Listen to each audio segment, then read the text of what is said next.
So I want to find out tan alpha equal to by using the triangle AON. So where is alpha here? Here is the alpha. Which side is opposite to the alpha? Anyone? Which side is opposite to alpha? That is, don't be hurry. AN. So AN is opposite and NO is adjacent. Right? Then tan beta equal to which triangle help us? Which triangle help us?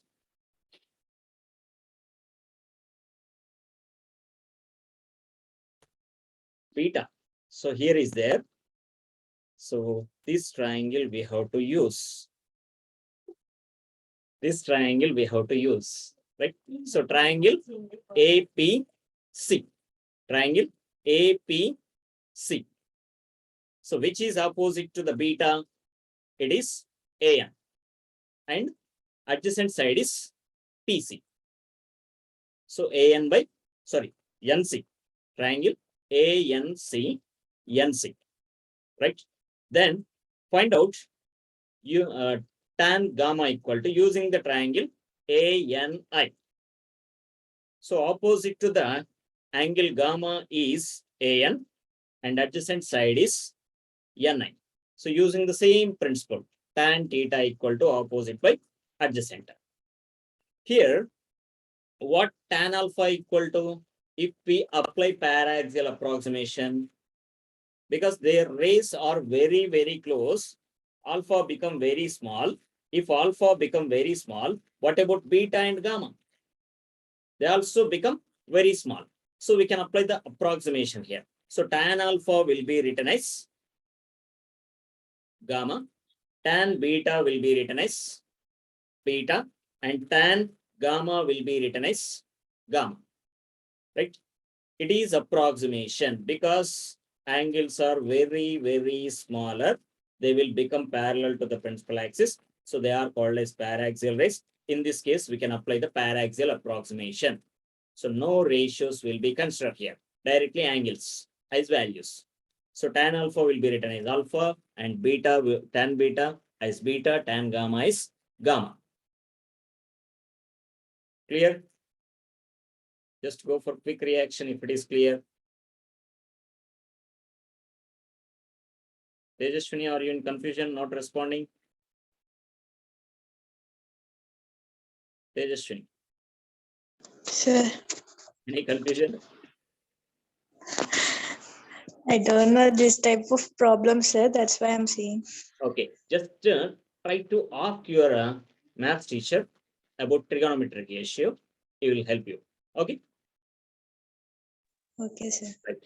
So tan alpha, beta, and tan gamma will be written as approximately alpha, beta, gamma. So I know alpha equal to beta equal to gamma equal to respectively an by NO, an by NC, and an by NI. So let us drop these values in equation 2. What is equation 2? N1 alpha plus N1 beta plus, N1 beta is equal to N2 beta minus N2 gamma. This is the formula. So let us drop that in this. So I don't want that diagram here because already I found all the required values here. So drop that values in the equation 2. So N1, it is N1 only. What I know alpha equal to AN by NO. So into AN by NO plus N1 into beta. Beta equal to what I know AN by NC. So substituted, that is equal to N2 into beta. Beta means AN by NC. So substituted minus N2 into gamma. Gamma is AN by NI. Substituted. Is there any common thing to observe? Common is possible to take common mathematically. What you observe commonly in all terms? AN by NC. No, only AN, not AN by NC. Look at that. every fraction numerator is an, right? LHS side and RHS side. Is it clear? In any fraction, we have common thing is an. So I will take an as common, right? LHS side. Then what is remaining? N1 by NO plus N1 by NC. Close the bracket. That is equal to, again, an common, RHS side. What is remaining? N2 by NC plus, minus N2 by Ni into an is common. Then we can cancel an either sides. Then what is remaining here? N1 by NO plus N1 by NC is equal to N2 by NC minus N2 by Ni. Here, before going that, I want to know what these are actually, right? What these are actually in the diagram. In the diagram, right? So here, I want to replace these, right? So here, why I'm taking that PI? Because you have approximation. So I will show you the rough diagram here. This is principal axis, right? Then you consider certain ray to meet the curved surface like this, and you have the normal like this, and the refracted ray is going to meet the principal axis at this point, given as I. So here it is C. Then pole. Then this point of instance, if alpha is very small, will be very close to the point A, and you are going to draw a perpendicular from here. If it is very close, that line will be very close to the point P. So this line actually coincides with the point P. So there is no point A. So that's why there is no point N. It moves towards P if it is coming down the ray, right? So see the diagram, you will get clarity, right? See the diagram. So there is no point N. It exactly coincides with P. So Ni will be replaced by Pi, No will be replaced by Po, and Nc will be replaced by Pc. So again, substitute in the equation. So N1 by Po plus N1 by Pc is equal to N2 by Pc minus N2 by Pi. Right? So I got.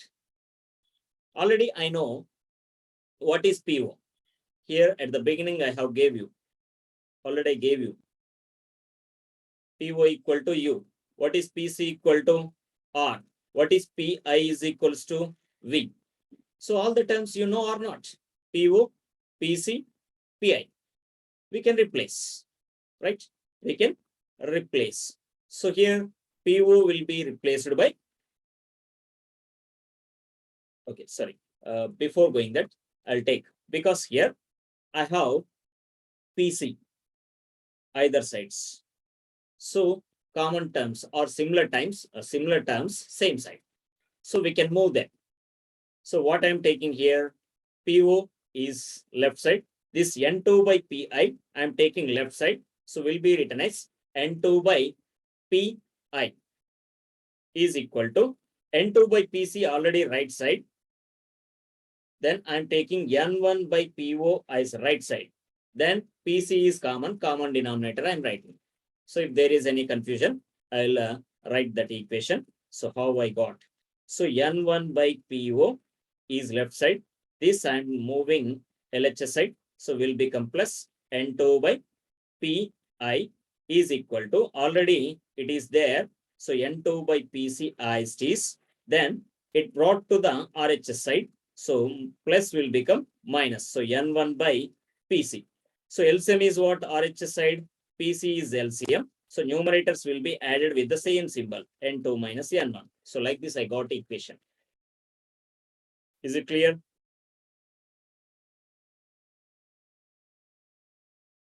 Right. So now look at the next step. So substituting PO, PI, and PC respectively. So what is PO? U. So N1 by U we will write by substituting values. So N1 by, no, I think I'm not written. So substituting N1 by PO is what? U, and N2 as it is, PI is, it is V, that is equals to N2 minus N1 by PC is R. So this equation I got. This is what N1 by U plus N2 by V is equal to N2 minus N1 by R. This is only applicable for the situation what I consider, right? For the point object placed on the principal axis. I have to apply this rule for any situation by using the rules of sign convention. If you apply rules of sign convention, you are able to generalize this equation to apply any situation or any case. So what that generalization? So here I am going for generalization according to sign convention. So we need to learn the rules of sign convention first. What are the rules of sign convention? Right? So we learned already rules of sign convention in the first lesson. Can anybody say that rules of sign convention? First lesson, reflection. Measuring the parameters. Always. Sri Charan, Abhinay, Vikrant, Rohit, your 10th class.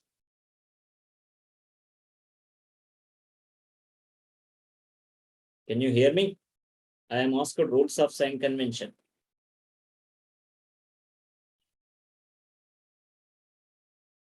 Just speak out, unmute. Tell me the rules of sign convention. Sir, First lesson. all the distances should be measured from the pole. Okay, first rule you said all the distances are measured from the polar optic center, right?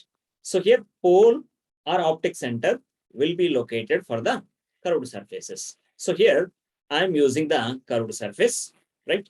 So here identify its pole on the curvature. This is pole. Then identify its center of curvature. This is center, and join them called the principal axis, right? So all the distances must be measured from the pole, either left side or right side. In any direction, you have to start from the pole. This is the first rule. Start from the pole in any side, left side or right side to the curved surface. Is it clear? How to start? Are you clear about first one in the diagram? Right. So next we'll go for second rule. That second rule is if you measure anything in the direction of incident light ray, in the direction of incident light ray, it is taken to be positive, right? So light ray from the object. Suppose I am showing the incident light ray here. This is incident light ray, right? Then here simply measuring direction. Here left side, how it is? Left side, incident light ray towards the curved surface, and your measuring direction is left side, opposite. Another side, in the direction of light ray. See here, both same side, same direction. So if they are in the same direction, it is taken to be positive, right? Opposite, they will be taken as negative, right? So here I will show you that in the direction of incident light ray, if the parameter is measured, then it is taken to be positive, right? In the direction of incident light ray. If you measure opposite to the incident light ray, it is taken to be negative. So measuring direction shown by the blue colored ray. So measuring direction is opposite to the incident light ray. In this case, you will take that as negative for the parameter. So here this is. Then the third rule is heights measurement. So heights always measured vertically above the principal axis or below the principal axis. If you measure above the principal axis, they are taken to be positive. So upward arrow is shown. It may be left side to the lens, left side to the curved surface or right side to the curved surface. Above the principal axis, if you measure any height, that is taken to be positive. If you measure that below principal axis, down to the principal axis, that will be taken as negative. It may be left side to the curved surface or right side to the curved surface, maybe object or maybe the image. Height will be taken to be negative. So these are the rules of sign convention. Are you clear about these sign conventions in the diagram? How to take them? Blindly, you can follow this rule strictly. It will be applicable for the curved surfaces. It will be applicable for the lenses, any lens, right? So once again, read and observe the diagram which I drawn here. So if you follow this technique, easy to remember. Then we'll go for our question. So what I got here, N1 by PO plus N2 by PI equal to N2 minus N1 by PC. If I substitute them, then you will get N1 by U plus N1 by PI is V is equal to N2 minus N1 by R. But I am generalizing this equation. So I'm taking that measurements with sign convention. Object is left side and the light is targeted onto the curved surface. From the pole, I am measuring towards the object. So it is opposite to the incident light ray. So U is always negative. U is always negative. Then image distance. It is right side. Another side, I got the image in the diagram. So it is in the direction of incident light ray. It is taken to be positive. And radius of curvature also same side. It is positive. Then let us substitute according to sign convention in the above relation, which is highlighted. So N1 by PO, N1 by PO is minus U plus N2 by PI. N2 by PI is V, positive. That equal to N2 minus N1 by PC is equal to R.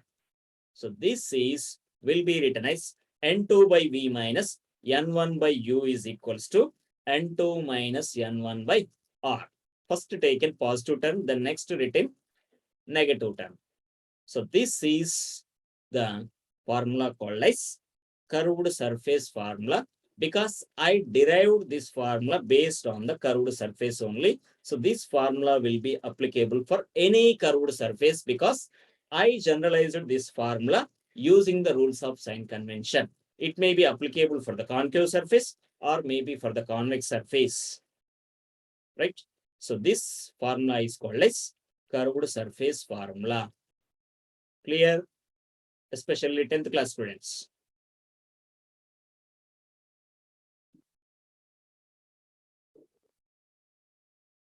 Okay. What about Medhasri and Surajita? Is it okay? So if you understand the diagram and derivation part in your textbook, it is easy in the same way. So this much of information there, but it is given somewhat smaller in your book. Okay.